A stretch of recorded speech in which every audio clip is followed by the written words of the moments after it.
아니다, 괜찮다. 원래 약 기운이 떨어지고 나면 이래 춥고 헷갈리고 막 그렇다.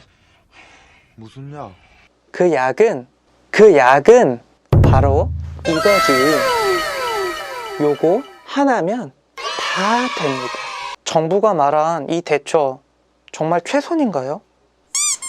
착하게 살되 호구는 되지 말자. 안녕하세요, 타록TV 모범수입니다. 오늘은 아스트라제네카 백신 1차 접종을 하신 의료진 분들의 실제 생생한 후기와 대처에 대해 나누면서 영상 마지막엔 지금 시점에서 개선되어야 될 점과 알고 계셔야 될 점 3가지를 말씀드리겠습니다. 첫 번째 사연자입니다. 30대 간호사시고 3월 2일 아스트라제네카 백신 투여를 받으셨습니다. 이분은 백신을 맞기 전에 백신에 대한 부정적인 견해보단 긍정적인 견해를 갖고 계셨던 분입니다. 접종일 주사 부위 근육통 말고는 별다른 증상은 없었습니다. 하지만 퇴근하고 38도 이상의 고열이 시작되었습니다. 정부에서는 38도 이상의 열이 2일에서 3일 정도 지속이 될 수 있다는 말에 서스펜이라는 해열제를 복용합니다. 하지만 열은 잡히지 않았고 결국 39.9도까지 올라가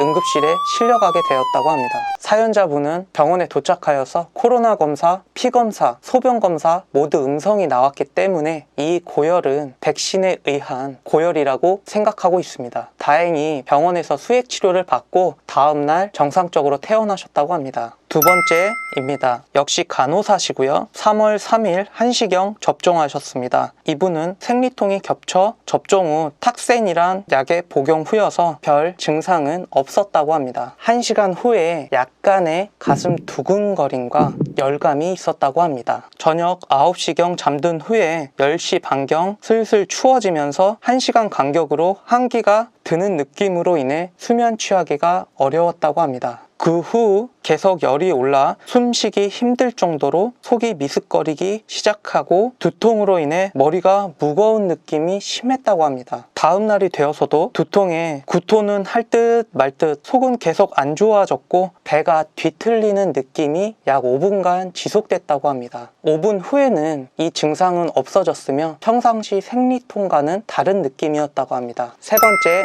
사연자입니다. 20대 중반의 간호사이시고요. 3월 3일 오후 3시에 아스트라제네카 접종을 했습니다. 11시쯤 오한이 들기 시작했고 겨드랑이 체온계로 37.5도가 나왔습니다. 시간은 흐를수록 체온은 올라갔고 두통이 심해졌습니다. 12시쯤 타이레놀을 하나 먹었지만 열은 점점 더 올라서 새벽 1시쯤 38도 이상의 고온과 근육통, 신경통까지 왔다고 합니다. 1시간 뒤 38.8도였고 두통과 호흡곤란, 연하곤란, 주사 부위 통증은 심해졌고 미식거림, 배 통증이 동반되었다고 합니다. 그런데 설상가상 이 사연자분의 병원에서는 교육도 없었고 예방접종 예진표만 적었고 응급상황 교육도 없었으며 접종만 하는 상태였다고 합니다. 그래서 다음날 의료원을 찾아갔습니다. 그때 의사분이 고막 체온으로 체온을 재보니 무려 39.5도가 나왔습니다.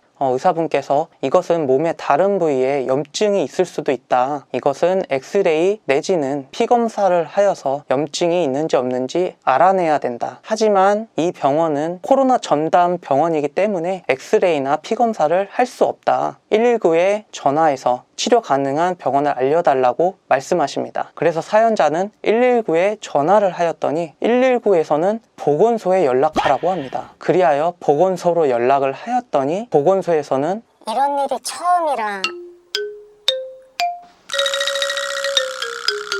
어쩌라는 거죠? 이 사연자분은 어디로 가야 되나요? 그래서 사연자분은 집 근처 내과로 갔다고 합니다. 병원에 들어가서 아스트라제네카 백신 부작용으로 왔다. 이러니 병원에서는 그러면 우리 쪽으로 오면 안 되죠. 에?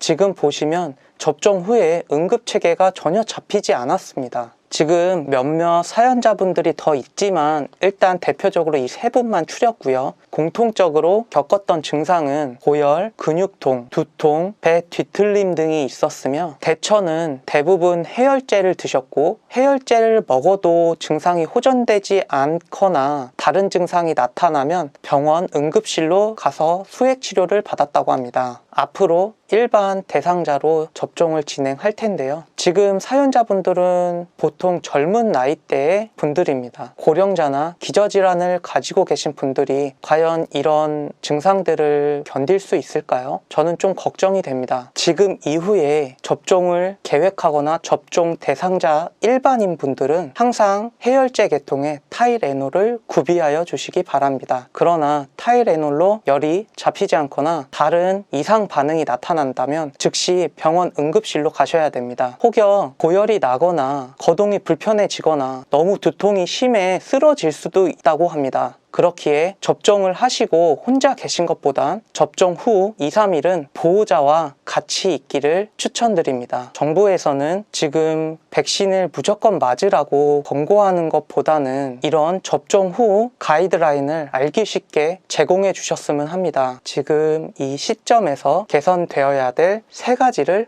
말씀드리겠습니다. 첫 번째는 백신 접종 후 대처가 미흡합니다. 분명 병원 응급실이 먼 일반인들도 많을 겁니다. 이런 분들이 응급실이 아닌 다른 대처 방안을 가질 수 있도록 정부에서 가이드라인을 제시하여 주시기 바랍니다. 아니면 일반 병원이나 의원 이런 곳도 그런 응급 대처 기준이 있었으면 합니다. 두 번째는 백신 접종자 의료진 분들의 업무 개선이 시급합니다. 지금 아스트라제네카 백신 1차 접종을 하신 의료진 분들 상당수가 근육통, 두통, 고열로 근무에 어려움을 호소하고 있습니다. 그렇기에 백신 접종 후에 의료진 분들의 업무 개선이 시급해 보입니다. 세 번째, 해열제와 기존 약의 상호작용을 명시해 주십시오. 기존에 기저질환이 있는 분들의 약을 복용하고 있을 시 고열이 발생했을 때 해열제를 먹어야 되나 안 먹어야 되나 고민하는 순간이 올 겁니다. 복용하는 약의 범위가 넓기 때문에 정부에서는 이 해열제와 이 기존에 복용하는 약의 상호작용을 자세하게 명시하여 주시기 바랍니다. 혹시 지금 이 시간 이후에 백신을 맞으시고 다른 증상을 느끼셨던 분이나 다른 대처법이 있으시다면 그 정보를 댓글로 공유해 주시기 바랍니다. 많은 분들이 참고하실 수 있도록 도와주십시오. 이상